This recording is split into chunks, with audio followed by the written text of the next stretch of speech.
na nke ikpeazụ a 2024 ndị a na-ekwu maka ndị a na-ama ọkwa afọ ha bụ ndị nsi na aja na this 2024 ndị mmadụ tasị krismas bịa gbachaa krismas, ndị mmadụ bịa mee ego, ndị mmadụ bịa mepee ụlọ ha, ndị mmadụ bịa nụọ nwaanyị, ndị mmadụ bịa nụọ di, ndị mmadụ bịa mewe ụlọ tutis mepee ụlọ ha dozie ụlọ ha.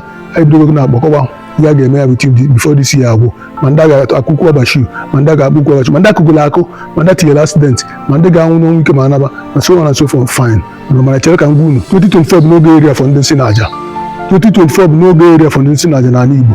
Ndị niile na-adị na nkwụ na aja n'ala Igbo, mmụọ ala Igbo ga-egbu ha, mmụọ na-azọ ndị Igbo ga-egbu ha, mmụọ na-eso ndị Igbo ga-egbu ha, anyanwụ ga-egbu ha, anyanwụ ụtụtụ ga-egbu ha, nke efe ga-achagbu ha, nke abalị ga-egbu ha, ọnwa na-acha n'abalị ga-egbu ha, ọna ha na-azọ ga-eli ha, mmiri ha na-anwụ ga-egbu ha.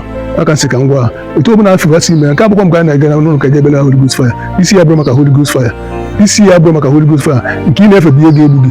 Ebe si nọọ igbu mmadụ bụ mkpa gị, ebe si nọọ narụ mmadụ ana gị bụ mkpa gị, igbu nwoke na igbu nwunye ya, igbu ụmụaka inye ị-na-eko onye na-alụ n'ala Igbo, mebisi ya n'Igbo, ma ndị na-eme pikin pọket, ma ndị na-eme kidnappers, ma ndị si na-abụ ndị gọọmenti ọbụla ụfọdụ isi n'ala Igbo ka onye metara were isi egbu.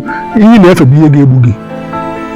Ọdụ ọfisi enọf ịnọ na vileji na-anasị ndị mmadụ na-akụ ọgwụghala ọgwụ ọkwa ndị ahụ. Isi na siti nọta na vileji echere natago ritayamenti, ama na ịbịa ibegbu ndị fọ na vileji, ndị Igbo fọ na siti ka ịbịa ibegbu ọgba. Onye natara vileji ibegbu ndị mmadụ, iri ne mọfụ ndị natago ritayamenti onye ibegbu ndị mmadụ, ana ga-egbudo gị, ana ahụ ga-ekpudo gị. Ọ bụla gị were ana ahụ zee mmiri, ọkwa ya bụ ọkwa dị oke mkpa na-ama 2024 nke onye metala were isi ebudo. Unu mere fes vidiyo m mere n'aka onye wetala ka a ga-eji sie ebe ọ bụ nkwu ji bịa dị sie a ga-esokwu unu by that way. Tọbụrụ nzukọrịta ọ dịghị na chi ndị Igbo ga-egbu isi n'ofu n'ofu, ọkwa nke ọra n'ọnụ ka ọ dịgodu.